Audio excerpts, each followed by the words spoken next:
Hello and welcome to Straight Talk. I'm Ertem. A year after Bashar al-Assad's fall, Syrians are celebrating a moment many thought would never come. Sanctions are easing, global recognition has returned, and the country is re-emerging on the world stage. But beneath all this optimism lies a far more complicated reality: rebuilding a fractured state decimated by war, isolation, and sectarian rule. Ankara has stepped in as Damascus's most committed economic and diplomatic partner. Meanwhile, Israel continues to strike Syrian territory, exploiting deep-seated wounds to its own advantage. Will Syrians be able to rebuild with so much at stake? Safi Amri has more. In Syria, history has come full circle. In March 2011, Syrians took to the streets against a regime that had brutalized them for decades. Today, they are gathering in the same streets with the same chants, but this time in celebration.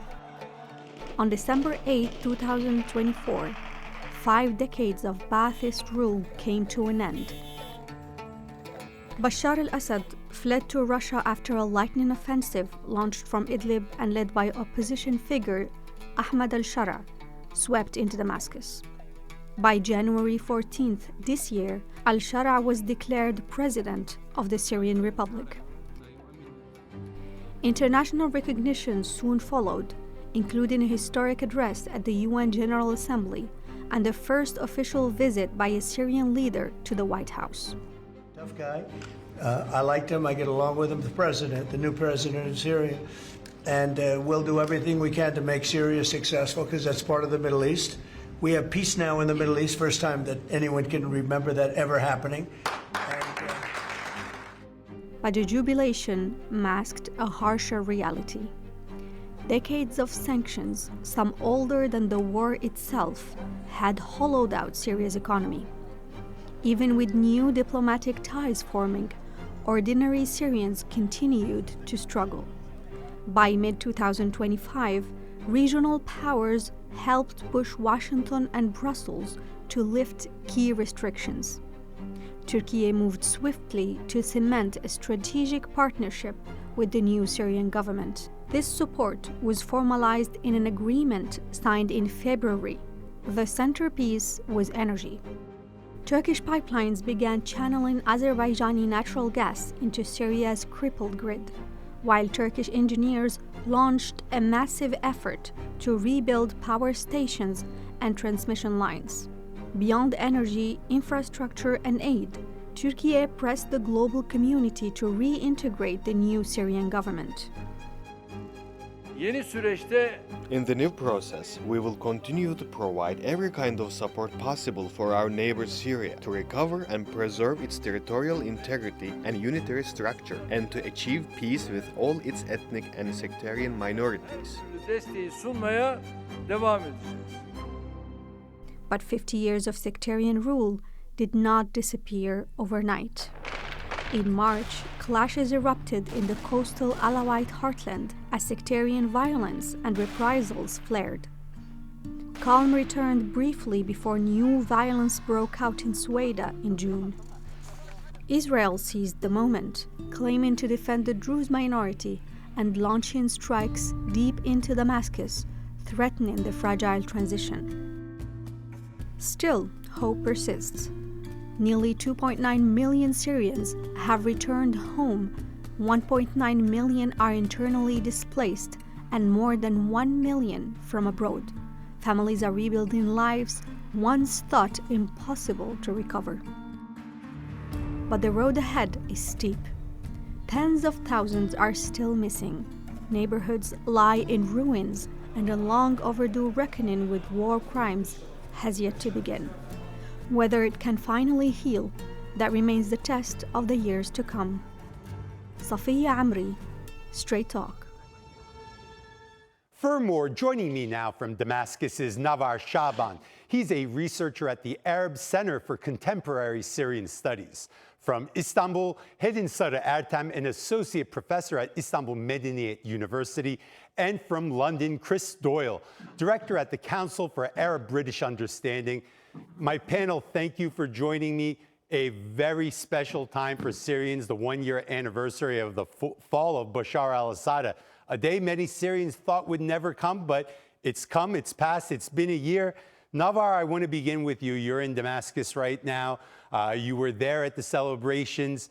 I want to ask you, when you look back at this past year, what's been the most important thing for you? But before you answer that, I also want you to talk about what the feeling is like on the ground when you're celebrating this very special day.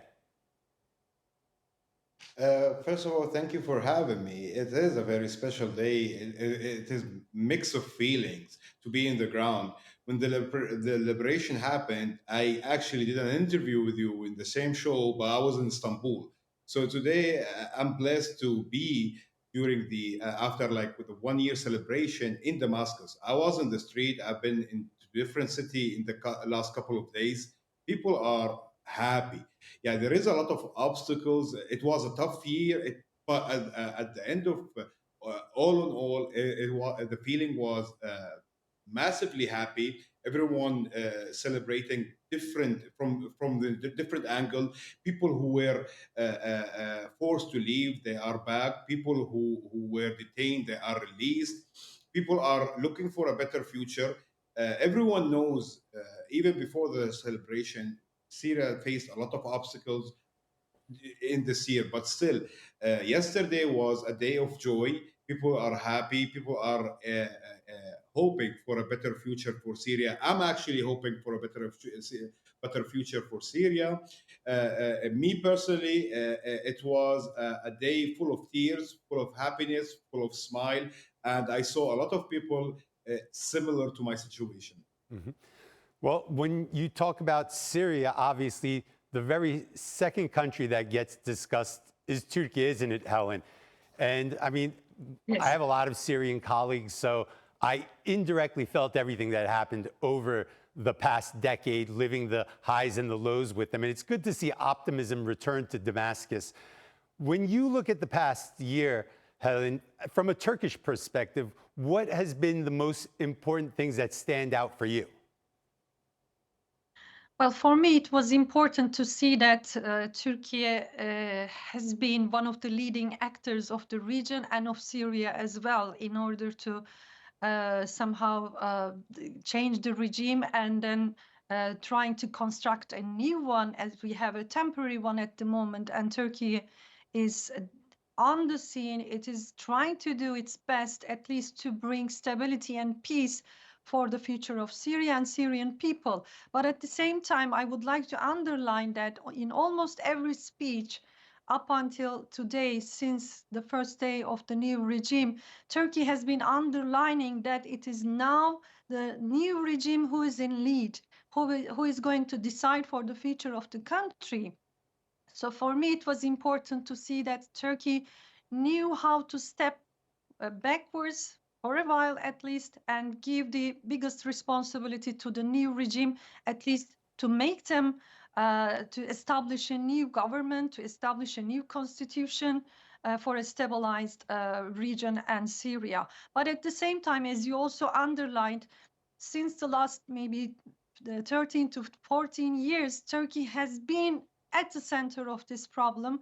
As the president of Turkey, Recep Tayyip Erdogan, once underlined, Syria became a domestic issue of our country regarding the refugee problem, regarding the terrorism problem, which was directly affecting the region and Turkey.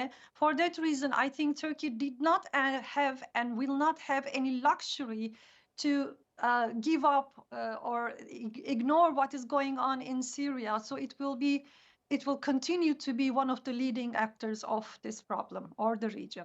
Definitely, I mean, a lot to feel optimistic about, but still a lot of question marks.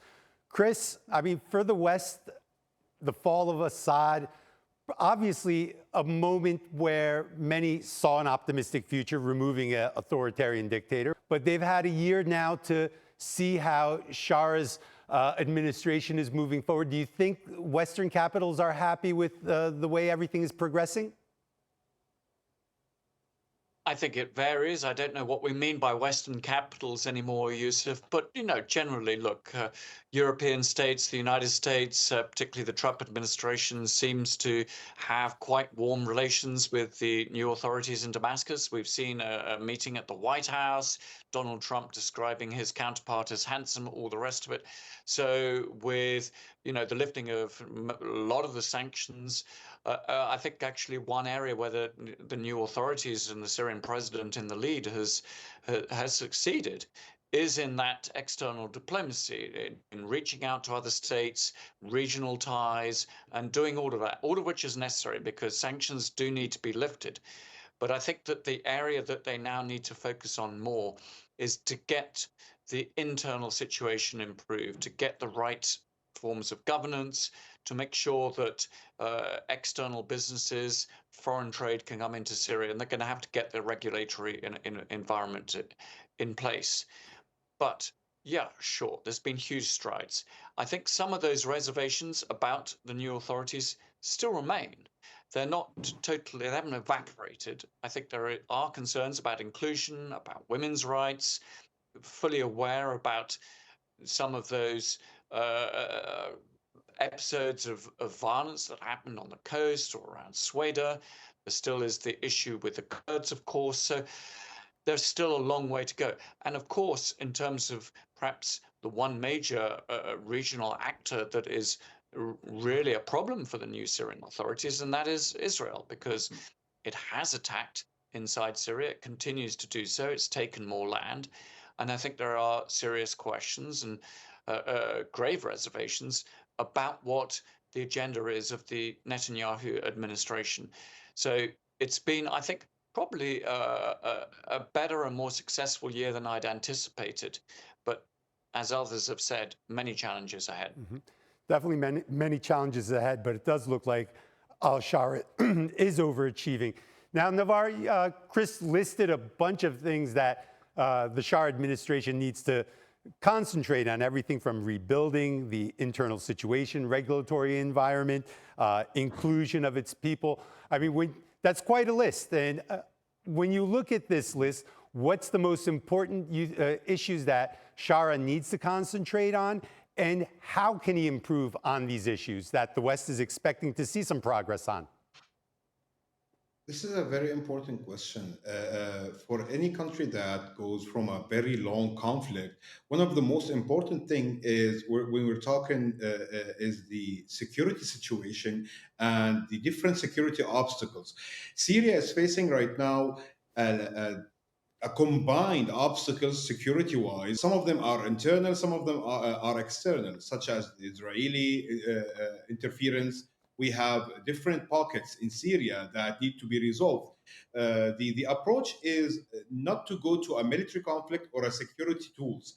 One of the major obstacles in the upcoming year is how to resolve these issues, how to unify Syria as a whole again, because this will affect the approach of the international players to Syria as well. One of the major file also is the transitional justice. This file is very sensitive.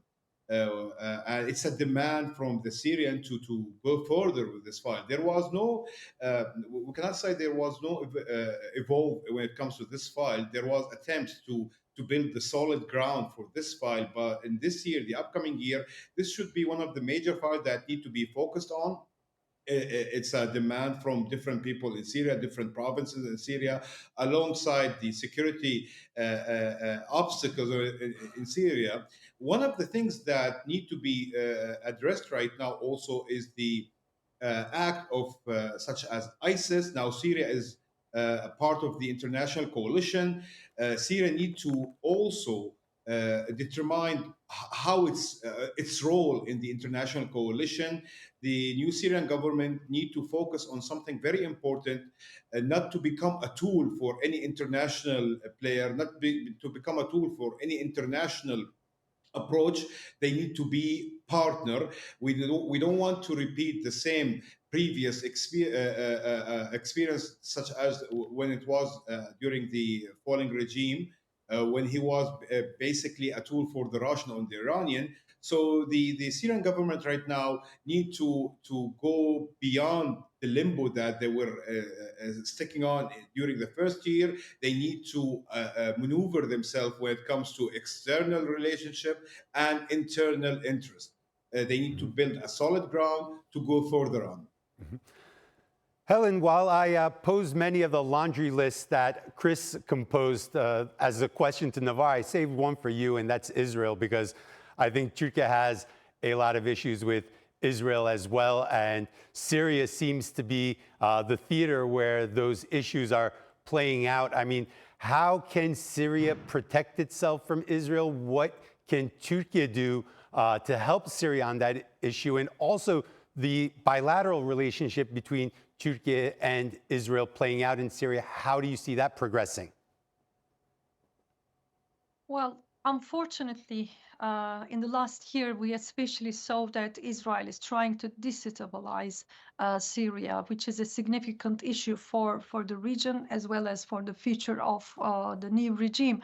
However, I guess both Israel and the other actors, including Turkey, they should be aware that there is only one way for security for all of us, for all the countries of the region, and it directly goes through what is going on in Syria, what is happening in the future of Syria. So for that reason, although Israel is one of the destabilizing factors of the region, it too should understand that this is not in favor of Israel. So in Israel's favor, I guess it is stability, it is security. Unfortunately, still we are far away from this situation. What Turkey is trying to do, there are so many provocations. There are so many factors that are affecting directly the security of Turkey as well. But it is trying to somehow de-escalate the tension in the region, not to escalate it, but de-escalate it. Turkey is directly related to the future of the Kurdish problem, let's say, which is also directly related to the solution of the Kurdish problem inside Turkey's borders. This is also very much related to Turkey's relations with PYD, YPG, and in general, Syrian democratic forces. So I guess the investment of Turkey regarding its approach to Syria will be to try to stabilize and strengthen the new regime and new Syria as much as it is possible without being falling into any kind of traps, such as Israeli trap, to be fall into. For that reason, I guess Turkey will be very careful to continue to support the new regime, continue to underline that the new regime is the sole representative of the new Syria, and all the other actors, including Syrian democratic forces, can only have a way out, a kind of strength in a united Syria. I don't mean as a centralized Syria. There might be decentralization as well, but all actors should continue to discuss about what is best for the future of Syria. As our other guest underlined, a fair future, a fair constitution is very important that all actors, including Turkey, will work for. Okay. Chris, I'm not going to say the West because, as you stated, it's getting a little blurry who is the West. So I'll elaborate a little more. The transatlantic community, or what's considered traditionally the West, out of these actors, for the next year, when we redo this show and maybe have the three of you together, which country do you think will play an outsized role? Will it be the US? Will it be the UK? Will it be the EU as a whole, or one of the member states, France, maybe Germany? Well, let's hope that they all play a constructive role. But what we have seen, and it wasn't clear that it was going to happen, is the way in which the Trump administration has suddenly actually taken on a much bigger role. I think at the beginning of 2025, it was the United States that looked perhaps the least likely to lift or even ease sanctions. They were, of course, the most punitive, particularly in terms of the banking sector. But then you had that dramatic meeting between, Trump and al-Assad, followed up later on by the one in the White House. And Trump said, I'm going to lift all sanctions. And it completely changed that dynamic. It gave cover for other countries to accelerate their plans in that direction. So that was a huge boost to the new Syrian authorities. Chris, so the United States. Why did Trump pull this 180 on U.S. foreign policy and show this type of interest? What's the driver behind that? I mean, why does Trump do anything? I think that it's quite hard to determine because there were a lot of actors in Washington who are against this. I mean, not without reason. Of course, the Israeli government was against them, but Trump likes to meet the person concerned. He likes face-to-face. He clearly got on well with him. And so he ordered his officials to start that process of lifting sanctions. Of course, Congress came into this with the Caesar Act as well and the Security Council.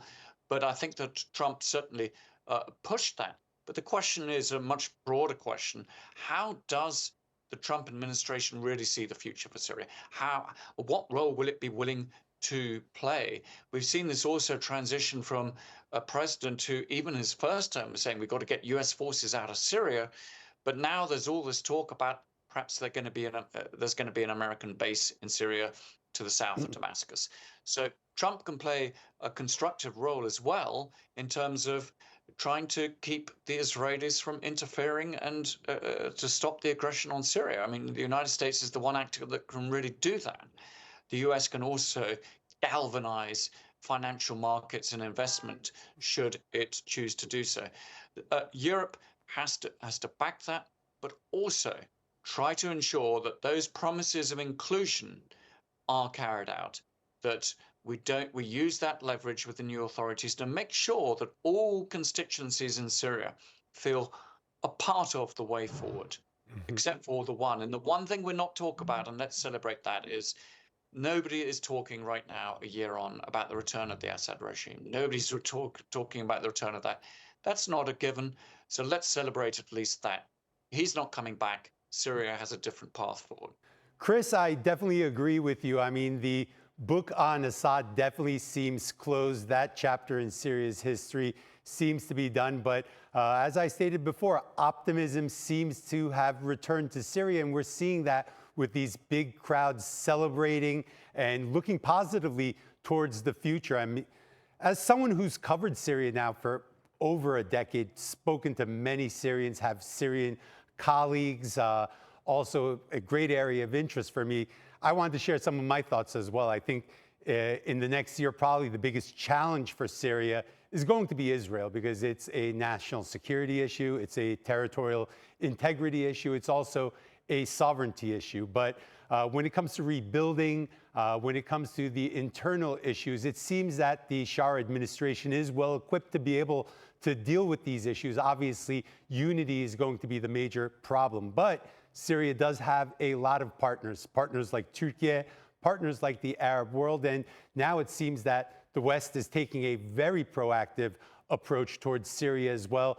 Trump leading that charge, as Chris stated earlier. And I think these international partners will play a huge role in where Syria is going and if the country is actually to rebuild, because it's going to be a major project. I mean, we're talking about hundreds of billions of dollars, maybe even close to $1 trillion. It's going to take the international community not only accepting Syria, but also caring about Syria and wanting to welcome it back, which it seems that is the direction that we're heading in.